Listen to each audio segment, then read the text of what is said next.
साथियों नमस्कार, मैं एमपी कौशिक नवनिर्माण पार्टी से। चुनाव हरियाणा में हो चुका है और चुनाव के बाद हर पार्टी अपनी स्ट्रैटेजी बनाती है। बीजेपी ने भी अपने सभी कैंडिडेट्स को बुला करके पंचकुला में मीटिंग की और विश्लेषण किया, आकलन किया कि वो कितनी सीटें हरियाणा में जीतने जा रहे हैं। सभी कैंडिडेट से पूछा गया कि आप अपने अपने इलाके का विस्तार से बताइए कि हम कितने वोटों से चुनाव जीत रहे हैं या हार रहे हैं। कहाँ तो इनका नारा था चुनाव से पहले कि 10+1 हम 11 सीटें जीत रही हैं, लेकिन अब इस विश्लेषण के बाद ये इस नतीजे पर पहुँचे हैं कि हम 2 सीटें तो सीधे तौर पर हार ही रहे हैं। ये मान चुके हैं अपनी मीटिंग में कि रोहतक की सीट हम हार रहे हैं। वहाँ से अरविंद शर्मा बुरी तरीके से ना सही लेकिन हार जरूर रहे हैं। कितने वोटों से हार रहे हैं, हालांकि इन्होंने उसका आंकड़ा जारी अपने लेवल पर जरूर किया है कि पार्टी के अंदरूनी मामले किस तरीके से उस पर डिस्कशन होता है और कितने वोटों से हम हार रहे हैं, जीत रहे हैं।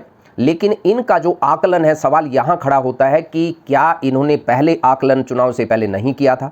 जब ये 10+1 की बात कर रहे थे, जब ये 400 पार की बात कर रहे थे, अब की बार 400 पार मालूम तो इनको भी था। जो ग्राउंड रियलिटी है हरियाणा की, पूरे देश की अगर हम बात ना करें तो हरियाणा की ग्राउंड रियलिटी के बारे में पूरी बीजेपी को पता था। यहाँ के उस वक्त के मुख्यमंत्री को पता था, जिन्होंने किसानों पर लाठियाँ भंजवाने का काम किया, उनके ऊपर रबर की गोलियाँ चलवाने का काम किया, सड़क पर कीले बिछवाने का काम किया। और इस हरियाणा के इतिहास में अब तक जितने भी मुख्यमंत्री हुए, उनमें सबसे बदतमीज मुख्यमंत्री का तगमा अगर किसी के सिर पर सजेगा तो वो मनोहर लाल खट्टर ही होंगे। क्योंकि 9.5 साल तक जिस तरीके से इन्होंने लोगों को धमकाने का, उनको पिटवाने का और बेइज्जत करने का काम किया है, ये अब तक हरियाणा के इतिहास में किसी भी मुख्यमंत्री ने इस तरीके से ऐसा व्यवहार लोगों के साथ नहीं किया है। अब बीजेपी के नेता आकलन में ये कहते हैं कि हम फरीदाबाद की सीट कृष्णपाल गुर्जर 2.5 लाख वोट से जीत रहे हैं, जबकि हकीकत इससे बिल्कुल उलट है। फरीदाबाद के और वहाँ के आजू बाजू के जितनी भी कॉन्स्टिट्यूएंसी आती हैं, विधानसभा कॉन्स्टिट्यूएंसी जो आती हैं, और वहाँ का जो लोकल एरिया या शहरी एरिया, वहाँ कृष्णपाल गुर्जर की इतनी मुखालफत थी, इतना विरोध था, जिसका सहज अंदाज़ा कोई भी व्यक्ति जो थोड़ी सी भी समझ राजनीति की रखता है अंदाज़ा लगा सकता है। लेकिन ये कह रहे हैं कि 2.5 लाख वोट से कृष्णपाल गुर्जर जीत रहे हैं, जबकि वो जीत रहे हैं या हार रहे हैं उसका फैसला तो अब 4 तारीख को हो ही जाएगा। लेकिन कम से कम आप अपने आकलन में इस प्रकार हवाई तो मत छोड़िए। अब तो चुनाव हो चुके हैं, ईवीएम मशीन में बंद हो चुका है और ये 4 तारीख को खुलेगा। सभी सीटों पर कौन जीत रहा है, कितनी वोटों से जीत रहा है, इसका आकलन करने की आवश्यकता नहीं है। लेकिन मोटा मोटी हिसाब अगर हम लगाएं तो बीजेपी ये कह रही है कि हम रोहतक हार रहे हैं, हम सिरसा हार रहे हैं, और कुरुक्षेत्र से नवीन जिंदल 1 लाख वोट से जीत रहे हैं। कैसे जीत रहे हैं ये बताइए? नवीन जिंदल बहुत बुरी तरीके से हारे हुए आपको 4 तारीख को मिलेंगे। 4 तारीख को जैसे ही काउंटिंग शुरू होगी, रिजल्ट जैसे ही आना शुरू होगा, रुझान जैसे ही आना शुरू होंगे, ये पिक्चर क्लियर होना शुरू हो जाएगी। हालांकि बीजेपी जो 11 सीटें जीतने का दावा करती थी, उसने खुद ये मान लिया है कि 2 सीट तो हम हार रहे हैं। अब 4 तारीख को कितनी सीटें हारेंगे? कुरुक्षेत्र की अगर बात करें तो यहाँ से सुशील गुप्ता जीत रही हैं। ये अगर यहाँ के आकलन देखा जाए, गांव के रुझान को देखा जाए, लोगों के जो स्वागत की शैली थी या जिस तरीके से नवीन जिंदल का विरोध जगह जगह गांव में किया गया, और उनकी रैली भी कोई भारी भरकम रैली नहीं होती थी, या अगर वो अपने विचार प्रकट करते थे वो वहाँ कहीं तो 5-5, 7-7, 10-10, 20-20, 30-30 लोग ही कई जगह पर ऐसे मिले, ऐसी रिपोर्ट लोगों ने देखी है। इसके साथ साथ अम्बाला की बात कर लीजिए। अम्बाला में बंतो कटारिया जो बीजेपी की कैंडिडेट है, उनसे पहले श्रीमान रतनलाल कटारिया जो अब स्वर्गवासी हो चुके हैं, वो वहाँ के सांसद थे, केंद्र में मंत्री रहे। लेकिन अम्बाला कॉन्स्टिट्यूएंसी के विकास की अगर हम बात करें तो एक काम भी कहने के लिए ये नहीं है कि हमने 10 साल में ये इंडस्ट्री यहाँ खड़ी करने का काम किया या ये इंस्टीट्यूशन हम यहाँ पर लेकर के आए। पूरे अम्बाला कॉन्स्टिट्यूएंसी में हमने ये काम किया, गिनाने के लिए कुछ भी नहीं है, तो कैसे जीत जाएंगे? दूसरा, आप सिरसा की बात कर लीजिए। एक तरफा इन्होंने मान ही लिया कि हम हार रहे हैं, वहाँ पर शैलजा जीत रही हैं। हिसार की बात करें तो हिसार में जेपी कमजोर कैंडिडेट नहीं है। जेपी ने तो बाई इलेक्शन जो आदमपुर का था, हालांकि वो वहां के बासिंदे नहीं थे, बावजूद इसके 52,000 वोट लेकर के एक इतिहास रचने का काम किया। इतिहास रचने की हम बात इसलिए कह रहे हैं कि आदमपुर कुलदीप बिश्नोई और भजनलाल जी का गढ़ है। भजनलाल जी जब एमएलए हुए उसके बाद लगातार वहां कोई भी विधायक नहीं हो पाया है।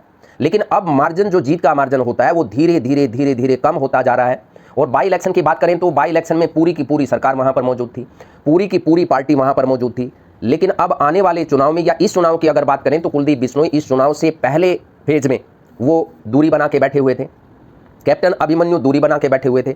इसके साथ साथ रणजीत सिंह का जो बयान था, ब्राह्मणों के ऊपर दिया गया बयान, उसने ब्राह्मणों को परेशान किया, उनको सोचने पर मजबूर किया कि क्या हम ऐसे व्यक्ति को वोट दे सकते हैं।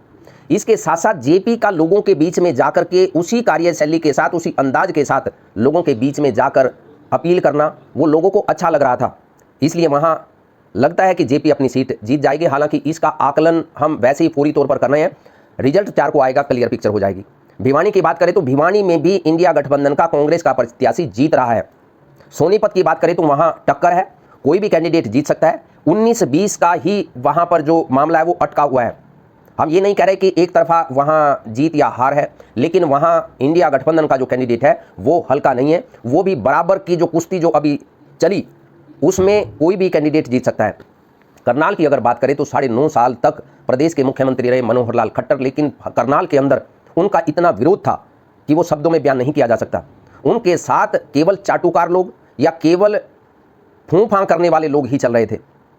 उनका गांव में विरोध हुआ। 9.5 साल सीएम रहने के बाद भी, पहले जब वो ये कहते थे कि कोई कैंडिडेट ही नहीं है, लेकिन जब कांग्रेस के बुद्धि राजा आए, 31 साल के नौजवान, उन्होंने इनके पसीने अना दिए, यानी शरीर में पसीना तर तर निकल रहा था, टेंशन बढ़ रही थी और बहुत संभावना है कि करनाल से मनोहर लाल खट्टर चुनाव हार जाएं। और ये कहते हैं कि हमारा तो एक तरफा माहौल चल रहा है। इसी करनाल में पिछले 2019 में 6,54,000 वोटों से भाटिया को जिताने का काम किया था, लेकिन जिस भाटिया को 6,54,000 वोटों से जिताने का काम किया, उसको टिकट क्यों नहीं दी इन्होंने? क्योंकि इनको मालूम था कि अगर भाटिया को टिकट दी गई, जो देश में दूसरे नंबर पर सबसे ज़्यादा वोट लेने वाला कैंडिडेट था, तो उनकी जमानत जब्त होना निश्चित है। गुड़गांव की अगर बात करें तो गुड़गांव में भी बहुत संभावना है कि वहां राज बब्बर इंडिया गठबंधन के जीत जाएं, राव साहब हार जाएं।